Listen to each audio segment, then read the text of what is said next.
So this is a recap on the bee videos. That one just landed right there. Anyway, there's about 3 of them circling right here. They're meat bees. Someone said, be happy that you have bees. These are meat bees, the kind that circle when you're cleaning a deer or an elk. And you can tell just by the way they fly. They bob back and forth everywhere they go.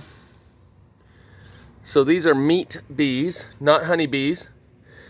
And we don't see honeybees anymore. In fact, I'll link a video that I made in the description called The Last Honeybee, where I videotape a honeybee stumbling along the ground, attempting to take off a couple of times, getting about 5 feet and hitting the ground again.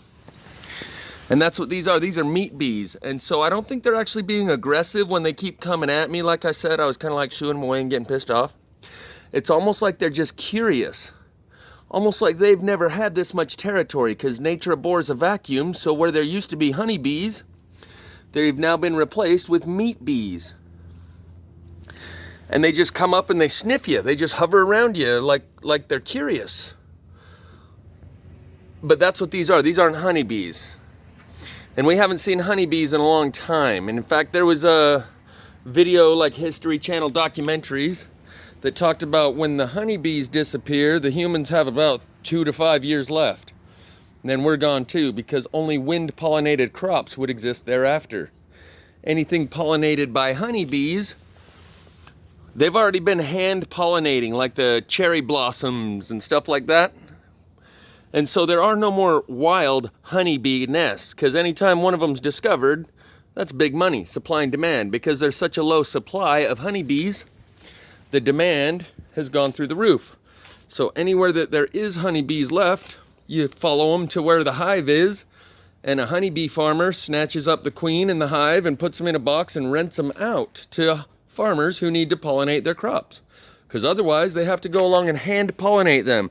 They got a little feather that they dip in the pollen. They collect the pollen from a bunch of the trees and then take a little feather and dip it in the pollen and put it on the buds of the other trees. And they're doing the job by hand, which honeybees have done all throughout history. And because there are no more honeybees, these meat bees are replacing them. So the other day when I kind of made that issue about the bees, I actually let one of them land on my toe the other day when I was hanging out with a guy who I went to the hot springs with. Because we were talking about this bee issue. This deal I used to have with the bees is off, because these aren't the same bees. These aren't honeybees. These are the meat bees. And they may actually be doing the same thing as the honeybees. In essence, they may actually be doing some of the pollination. They may be GMO released in order to replace the honeybees. Or they just may be the natural replacement. See, these two are like fighting. They may just be the natural replacement for the honeybee, because nature abhors a vacuum, so it's going to fill it with something. And so these are multiplying and just growing out of control, right? Like in numbers, multiplying. There's also grapes right around here, so maybe they're attracted to the sweetness of the grapes, but these are meat bees. They may not even like the grapes. And I think they nest in the ground. So maybe that's why he keeps hitting these little holes on the ground, searching for a spot to go in and make a nest. But they keep coming up to me and hover and just get right in front of you and hover back and forth like this right in front of you. And so at first I took it as an aggressive move, but I don't think they're attacking. I think they're A, just curious, B, trying to see if maybe you're dead and they can get a bite, because I think they're meat bees. And so this is a piece of a video that I made 2 years ago. Notice it says 2 years ago. And this is colony collapse disorder that's going to be expanding to humans now. And so this is a video that I titled The Last Honeybee 2 years ago. And Chalk Body Outline recently did a video talking about how they've hashtagged everything. Because people read the hashtag colony collapse disorder, they think, oh, well, the experts are all over it and they've already identified it and given it a name. These clouds that I talk about that a lot of people are starting to catch on to that look like dragons, the weatherman calls them scud clouds. And he says it with a straight face, and he's an official person with an official title. He's a meteorologist. He says they're scud clouds. What are scud clouds? Look up the definition. They are clouds that are lower than the other clouds, move faster than and in a different direction than the other clouds around them. That sounds to me like they're being driven by something besides wind currents. And that's a new phenomenon. But hey, the weatherman, he's a meteorologist. What do I know? He's got the official title and he said it with a straight face. They're scud clouds. And so because they've hashtagged everything, like people think they know something because they heard the hashtag. Oh yeah, I know about the EMPCO hashtag plasma apocalypse. So they can move on blissfully unaware. They normalize it and minimize it so they can forget about it. Oh yeah, everyone knows about colony collapse disorder. What's that? That means the bees are disappearing and the humans will go a couple years after them. But if you give it a shorthand like colony collapse disorder, people are able to go on without go on with their day without thinking about it any further, because the experts are already on it. They've identified it and given it a name. Colony collapse disorder, scud clouds, plasma apocalypse, EMPCO, electromagnetic plasma changeover event. People are already knowing about it, and I know the hashtag, so I feel like I already know about that. And they go on blissfully unaware. And my comment on Chalkbody's video was, yeah, everybody want to be a truther until the world's burning from the inside out. And then they just go, oh yeah, I already know about the EMPCO, hashtag plasma apocalypse, and move on with their life blissfully unaware that it's not something that's gonna happen in the future possibly, and it happened in the past. It's happening all around them every day, but hey, they know they read the hashtag somewhere, so they can pretend they know something. Likewise, with colony collapse disorder, this is 2 years ago, and listen to what I say in this video. 2 years ago, and I hadn't seen a bee all year long. This one's stumbling upon the ground. Now, when I went to my first plasma fire in Spanish Fork right after it happened, honeybees were landing on my finger. In fact, in the video, they erased it. It's part of the first year of videos that they erased once I filmed the sun tunnel. I'm pointing out, I'm like, look over here, look over there, and a bee lands on my finger and I have to shake it off. And I say that these bees are all disoriented from the electromagnetics. Another one of my videos is titled Bees Don't Fly, They Levitate with Electrogravitics, which is proven those wings aren't big enough to propel them using the air pressure that they could produce. They're producing sonic levitation, acoustic levitation. By vibrating at a certain frequency, they create a sphere around themselves of anti-gravitational lift. That's why they call it a beeline. Because a bee can fly in a straight line, even with wind gusting up and down to 35 miles an hour, a bee still flies in a straight line. To where anything else, a bird or any other insects that fly the way we normally think of flying, are affected by those wind currents. But a bee is not affected by those wind currents because they have an anti-gravitational sphere around them of acoustic levitation, which makes the wind go just like light bends around something that has one of these spheres around it, and that's why you can't see it. The anti-gravitational technology also gives them a cloaking device when it comes to these triangular craft that are using the same thing. But there's a guy who made a device where he got a bunch of bugs' wings, like dragonflies, that have these little cones in them that create the acoustic resonance, and he put 10,000 bug wings on a platform, charged it up with electricity, and lifted himself up off the ground using the anti-gravitational technology that's built right into the bug's wings. So, these new meat bees, I see them putting off an air current beneath them that stirs up the little leaves and the weeds around them while they're sitting there hovering back and forth on the ground. You'll see that they blow the weeds and the leaves or a little bit of dust beneath them. So they're putting off a heavy air current in order to move themselves around. Bees levitate, and because they use the electrogravitics and acoustic levitation, maybe that's why they're doing this. Bee. And he's crawling on the ground. I finally found a honeybee.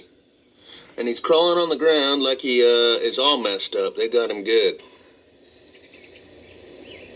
Yeah, that's not what honeybees are supposed to do.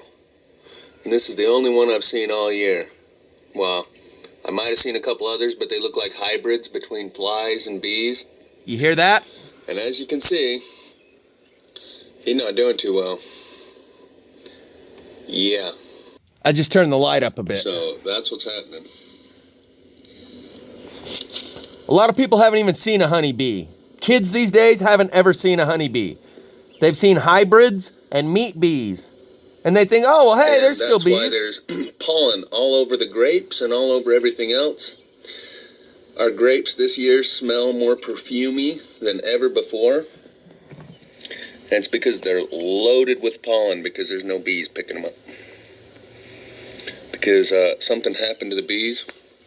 Yeah, where is he? I gotta find him again. Where'd he go? He hid. Oh.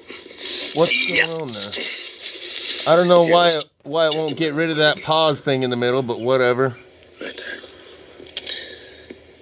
You see how dazed he is? Something wrong with him. He's all messed up, man. It's just all there is to it. And I've been doing yard work every day for about a month, and we're right up against the foothills. And this episode came on the local news channel talking about pollinator-friendly plants. If you just plant some pollinator-friendly plants in your yard, you'll see some more honeybees. And clearly they were speaking to the 99% of people that are surrounded by concrete and asphalt and trying to imply that the reason you don't see honeybees is because you just don't have pollinator-friendly plants anywhere. I can't even find him. He's not moving. There we go. I think I touch him right here. Mas, focus. You see how close? I just touched him. You see that? This isn't an optical illusion. He really is messed up. He, can't even fly. So, whatever happened to the honeybees, I don't know, but that's one thing that's for sure. There's 0 left. There's a couple, one here, one there.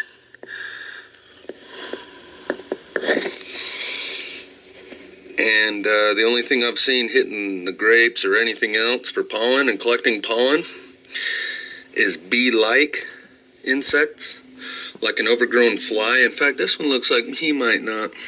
Grown fly. In fact, this one looks like he might not. He might. No, that's just honeybee. I got rid of it. No expert, but I know they're not supposed to crawl around on the ground and let you touch them.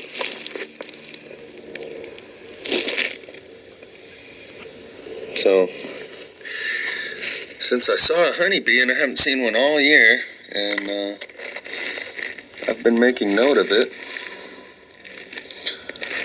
Where'd he go? With the shadow, it's a little hard. I'm in my own way. So let's get over on this side, because he ain't moving. He ain't going nowhere. Because he is all messed up. I don't know what they did, but the honeybees are all gone. There's only wasps and flies and some sort of hybrid that looks like an overgrown wildfly, not a housefly or a horsefly, but the kind that fly around.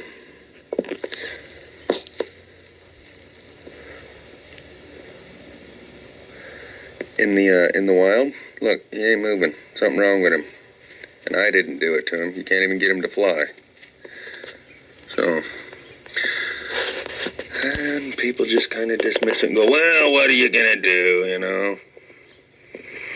I think there's a reason they told us on these life after humans and things like that, that if the honeybees all disappeared within a couple of years, that the humans would disappear too. Because all of our food will disappear. But, you know, what are you going to do? What I did read is that on top of the Notre Dame Cathedral, there was 3 honeybee hives that survived. And I think there was some underlying meaning to that. Here, let's save the bees. Because something wrong with them, people. It's the only one I've seen all year, and as you can see, he ain't doing too well.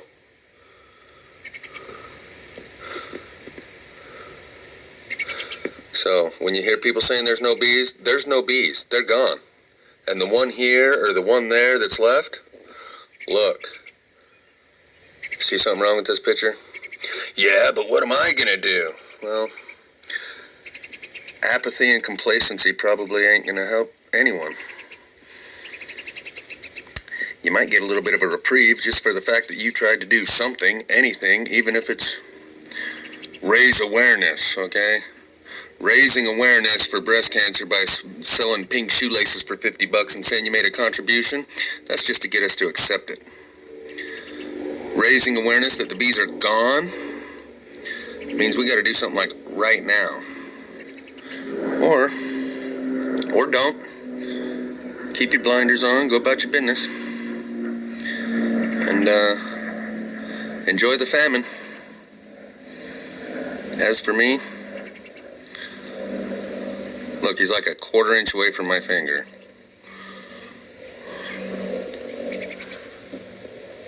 And he ain't even thinking about stinging me, okay? There's like totally something real wrong with these bees. Oh, he tried to fly. Oh, he tried to fly again. Oh, he's airborne.